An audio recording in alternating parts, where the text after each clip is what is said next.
बच्चों, कनेक्टेड में आपका स्वागत है। बच्चों, आज हम पूर्णांक पाठ पढ़ेंगे।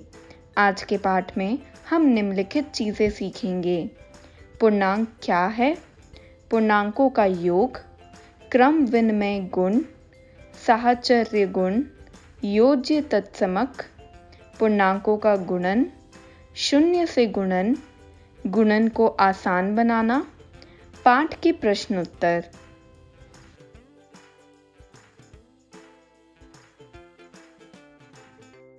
बच्चों, शुरू करते हैं। पूर्णांक होता क्या है? संख्याओं का एक बड़ा संग्रह जिसमें पूर्ण संख्याएं एवं ऋणात्मक संख्याएं सम्मिलित होती हैं, पूर्णांक कहलाता है। बच्चों, इस अध्याय में हम पूर्णांकों, उनके गुणों एवं सक्रियाओं के बारे में विस्तार से अध्ययन करेंगे। हम पिछली कक्षा में पूर्णांकों से संबंधित किए गए कार्य को दोहराएंगे। बच्चों, हम जानते हैं कि पूर्णांकों को संख्या रेखा पर कैसे निरूपित किया जाता है। बच्चों, अब इन संख्याओं को आरोही क्रम में लिखकर उन्हें संख्या रेखा पर निरूपित कीजिए। बच्चों, पिछली कक्षा में हम पूर्णांकों के योग एवं व्यवकलन के बारे में पढ़ चुके हैं। उस समय हमने जो बिंदु पढ़े थे उन्हें दोहराएं।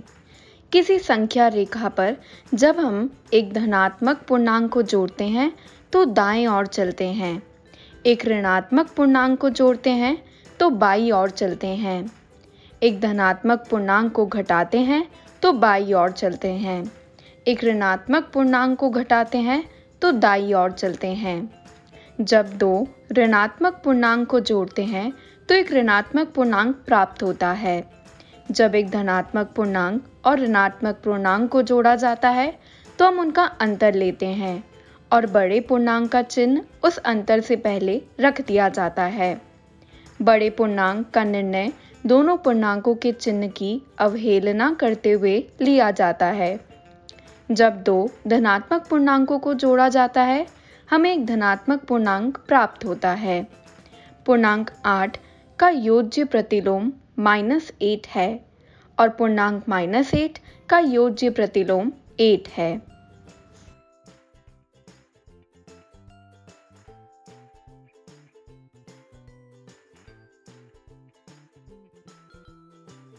बच्चों, हम जानते हैं कि दो पूर्ण संख्याओं का योग पूर्ण एक पूर्ण संख्या ही होती है।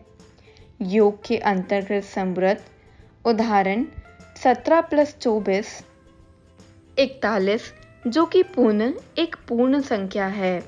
यह गुण पूर्ण संख्याओं का समृद्ध गुण कहलाता है। क्योंकि पूर्णांकों का योग पूर्णांक होता है, इसलिए हम कहते हैं कि पूर्णांक योग के अंतर्गत समृद्ध होते हैं। आइए अब हम इसी से संबंधित कुछ उदाहरण करें। नीचे दी गई सारणी में पूर्णांकों के कुछ युग्म दिए गए हैं।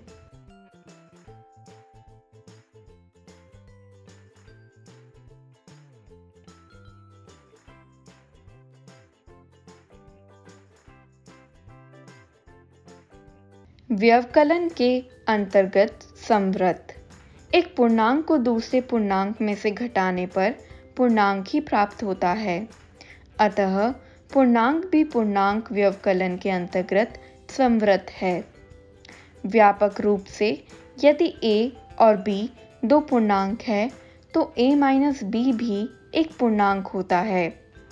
आइए नीचे दी गई सारणी को हल करें।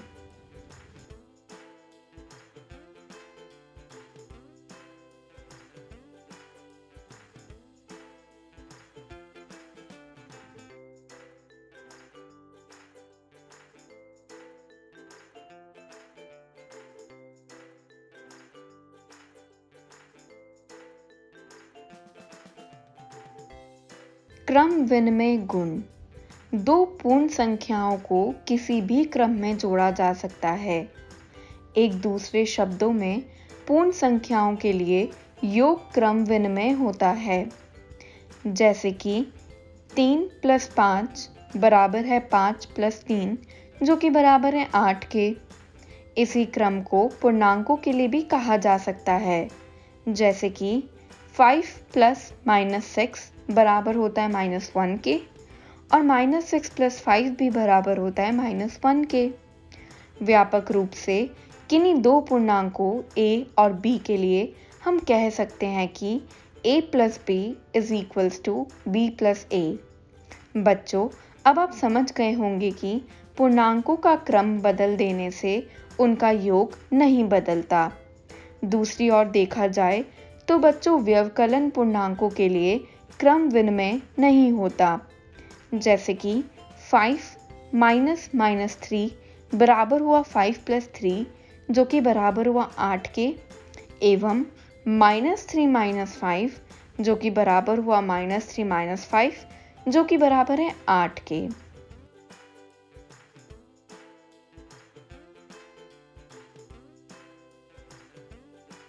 बच्चों, पूर्णांकों के लिए योग सहचारी एसोसिएटिव होता है।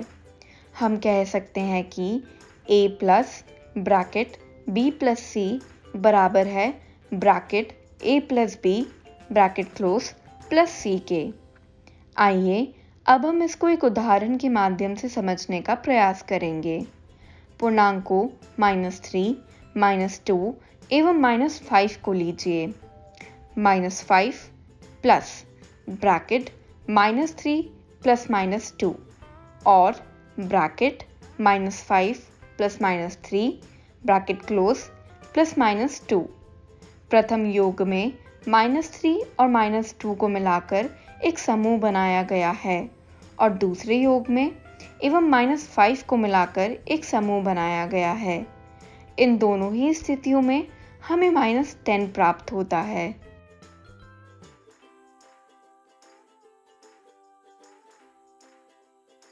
योज्य तत्समक एडिटिव आइडेंटिटी। बच्चों, जब हम पूर्ण संख्याओं में शून्य को जोड़ते हैं तो हमें वही पूर्ण संख्या प्राप्त होती है। पूर्ण संख्याओं के लिए शून्य एक योज्य तत्समक एडिटिव आइडेंटिटी है। व्यापक रूप से किसी भी पूर्णांक के लिए a + 0 बराबर हुआ a के जो कि बराबर हुआ 0 + a के। अब कुछ प्रश्न हल करके देखते हैं। ऐसे पूर्णांक युग्म लिखिए जिनका a योग 3 है, -1 - 2 -1 + -2 बराबर -3 के, या -5 + 2 जो कि बराबर हुआ 3 के।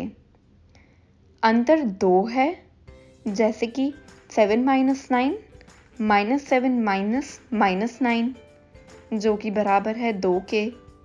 क्या आप इन उदाहरणों में और अधिक योग में लिख सकते हैं? और प्रयास जरूर कीजिएगा। पूर्णांकों का गुणन।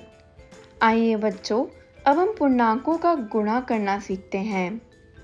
पहले हम संख्या रेखा के माध्यम से गुणा करना सीखेंगे।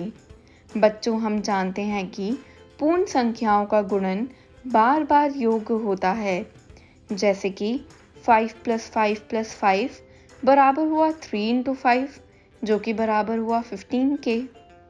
आइए बच्चों, -5 + -5 + -5 = 3 × -5 का संख्या रेखा के माध्यम से गुणा करें।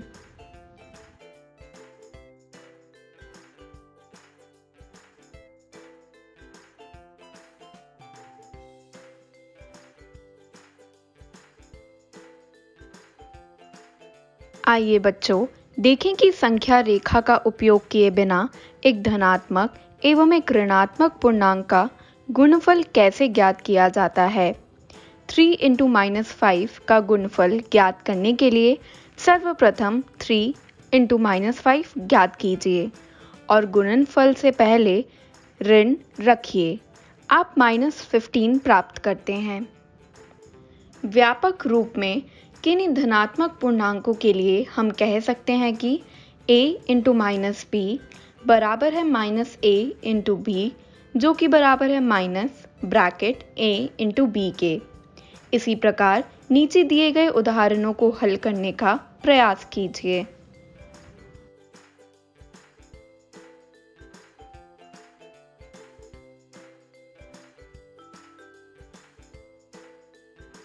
आइए बच्चों, अब ऋणात्मक पूर्णांक इंटू धनात्मक पूर्णांक के रूप में गुणा करना सीखिए। सर्वप्रथम हम -3 इंटू 5 को हल करने का प्रयास करते हैं। इसे ज्ञात करने के लिए इन पैटर्न को देखिए। 3 into 5 15, 2 into 5 10, that is equals to 15 minus 5, 1 into 5 is equals to 5 is equals to 10 minus 5, 0 into 5 is equals to 0 is equals to 5 minus 5, minus 1 into 5 is equals to 0 minus 5 is equals to minus 5, minus 2 into 5 is equals to minus 5 minus 5 is equals to minus 10।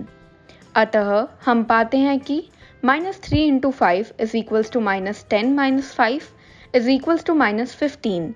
एक धनात्मक पूर्णांक और एक ऋणात्मक पूर्णांक को गुणा करते समय हम उन्हें पूर्ण संख्याओं के रूप में गुणा करते हैं और गुणनफल से पहले ऋण यानी माइनस का चिन्ह लगा देते हैं।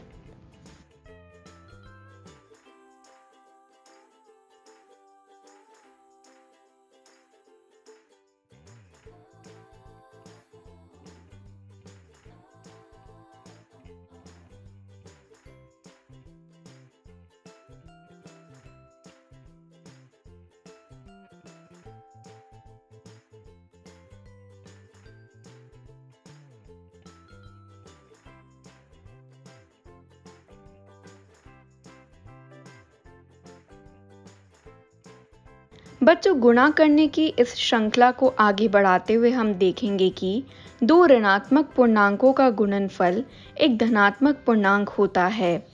दो ऋणात्मक पूर्णांकों को पूर्ण संख्याओं के रूप में गुणा करते हैं और गुणनफल से पहले धनात्मक चिन्ह यानी प्लस रख देते हैं, जैसे कि निम्न उदाहरण में दिया गया है। -10 into -12 is equals to +120 is equals to 120।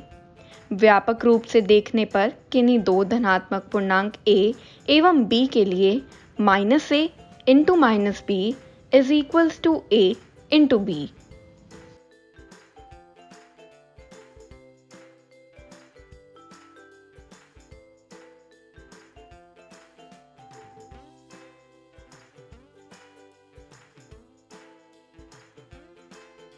आइए बच्चों, एक खेल खेलते हैं। एक ऐसा बोर्ड लीजिए जिस पर -104 से 104 तक के पूर्णांक अंकित हो, जैसा कि आकृति में दर्शाया गया है। एक थैले में दो नीले पासे और दो लाल पासे लीजिए। नीले पासों पर अंकित बिंदुओं की संख्या धनात्मक पूर्णांकों को दर्शाती है और लाल पासों पर अंकित बिंदुओं की संख्या ऋणात्मक पूर्णांकों को दर्शाती है। प्रत्येक खिलाड़ी अपने काउंटर को 0 पर रखेगा। प्रत्येक खिलाड़ी थैले में से एक साथ दो पासे निकालेगा और उनको फेंकेगा। पासों को फेंकने के बाद खिलाड़ी को प्रत्येक बार प्राप्त पासों पर अंकित संख्याओं का गुणा करना है। यदि गुणनफल एक धनात्मक पूर्णांक है तो खिलाड़ी अपने काउंटर को 104 की ओर खिसकाएगा और यदि गुणनफल एक ऋणात्मक पूर्णांक है तो वो अपने काउंटर को -104 की ओर खिसकाएगा। जो खिलाड़ी पहले -104 या 104 पर पहुंचता है वह विजेता कहलाएगा।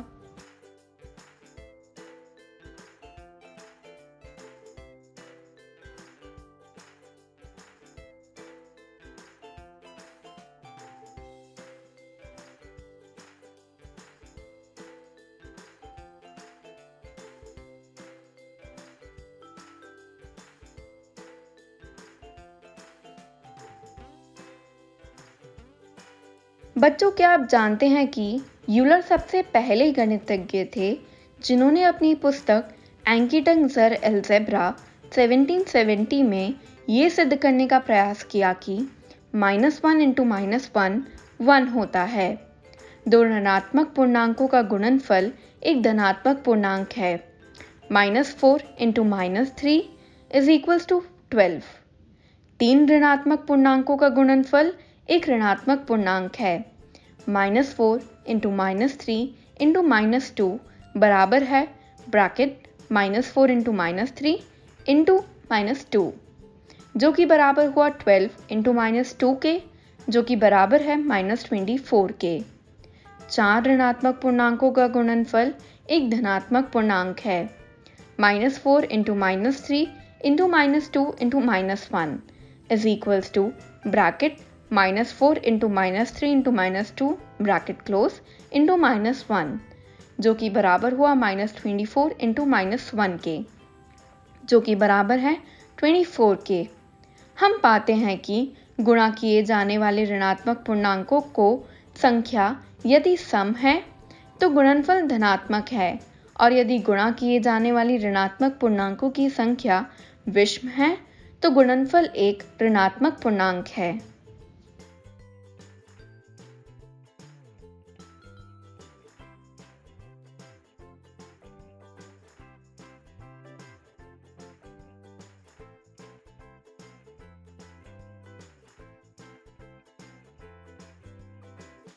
पूर्णांकों के गुणन के गुण गुणन के अंतर्गत संवृत। सभी पूर्णांकों a तथा b के लिए a इंटू b एक पूर्णांक होता है। किन्हीं दो पूर्णांकों a तथा b के लिए a into b is equals to b into a।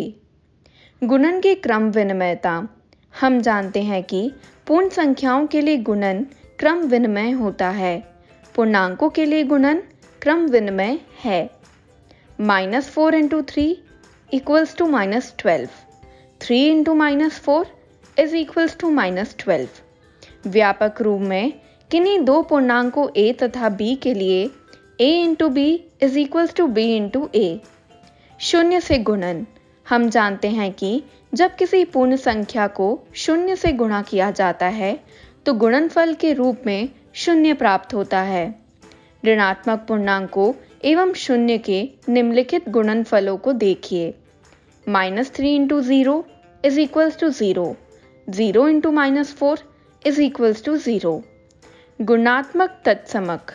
हम जानते हैं कि पूर्ण संख्याओं के लिए एक गुणात्मक तत्समक मल्टीप्लिकेटिव आइडेंटिटी है। जांच कीजिए कि पूर्णांकों के लिए भी एक गुणात्मक तत्समक है। a into 1 is equals to 1 into a is equals to a। वितरण गुण।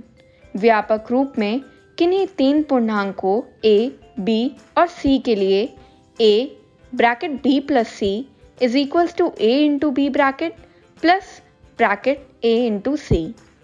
व्यापक रूप में किन्हीं भी तीन पूर्णांकों a, b और c के लिए a into bracket b minus c is equals to a into b bracket minus a into c।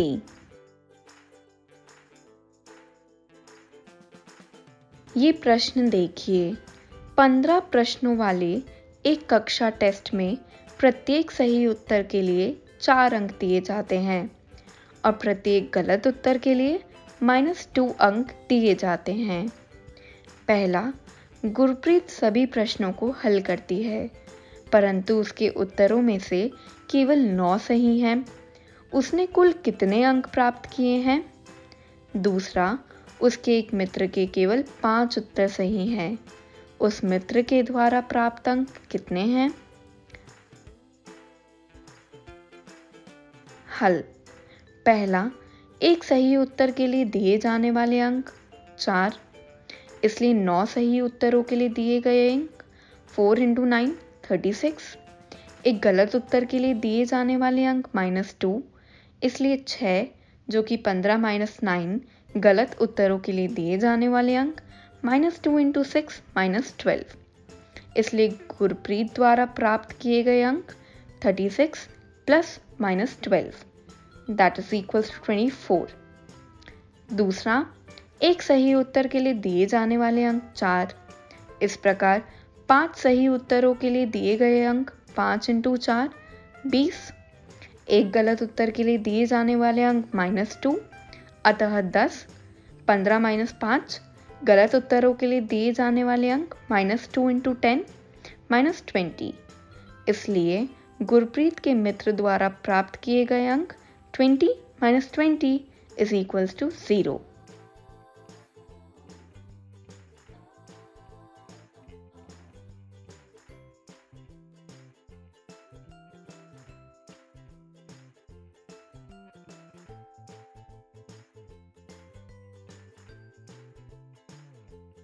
विभाजन गुणा की विपरीत सक्रिया है। आइए इसका एक उदाहरण देखते हैं। क्योंकि 3 × 5 15 है, इसीलिए 15/5 3 है। अब हम कह सकते हैं कि पूर्ण संख्याओं के प्रत्येक इंटू कथन के लिए दो विभाजन या भाग कथन हैं। याद रखने योग्य बात यह है कि जब हम एक ऋणात्मक पूर्णांक को धनात्मक पूर्णांक से भाग देते हैं तो हमें उन्हें पूर्ण संख्याओं के रूप में भाग लेते हैं और उसके पश्चात भागफल के पहले ऋण चिन्ह यानी माइनस रख देते हैं। इसका एक उदाहरण है -12/2 -6। इसी प्रकार हम कह सकते हैं कि जब हम एक धनात्मक पूर्णांक को एक ऋणात्मक पूर्णांक से भाग देते हैं तो सर्वप्रथम हम उन्हें पूर्ण संख्याओं के रूप में भाग लेते हैं।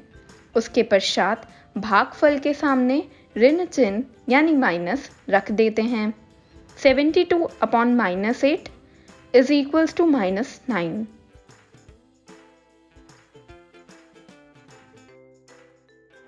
पूर्णांक भाग के अंतर्गत संवृत नहीं है। पूर्ण संख्याओं के लिए भाग क्रम विनिमय नहीं है। पूर्ण संख्याओं की तरह किसी भी पूर्णांक को शून्य से भाग करना अर्थहीन है और शून्येतर पूर्णांक से 0 को भाग देने पर 0 प्राप्त होता है। अर्थात किसी भी पूर्णांक a के लिए a/0 परिभाषित नहीं है, परंतु 0/a = 0, जहां a 0 के बराबर ना हो। ऋणात्मक पूर्णांक को 1 से भाग देने पर वही ऋणात्मक पूर्णांक प्राप्त होता है। अतः किसी भी पूर्णांक को 1 से भाग देने पर वही पूर्णांक प्राप्त होता है। व्यापक रूप से किसी भी पूर्णांक a के लिए a/1 = a।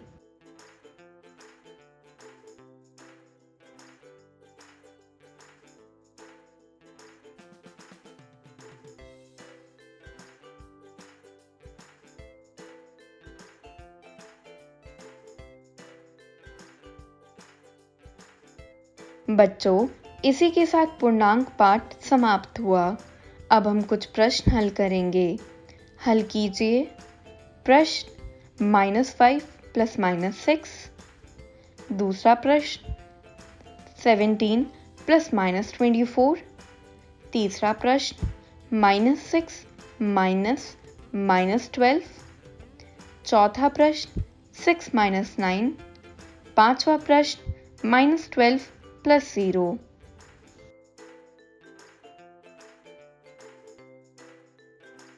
बच्चों, ये रहे उन प्रश्नों के उत्तर। उत्तर -11 -7 6 -3 -12। तो बच्चों, ये था आज का पाठ। आशा करते हैं कि आप सबको खूब आनंद आया होगा। आज की कक्षा यहीं समाप्त हुई। अगली कक्षा में मिलते हैं एक नए पाठ के साथ।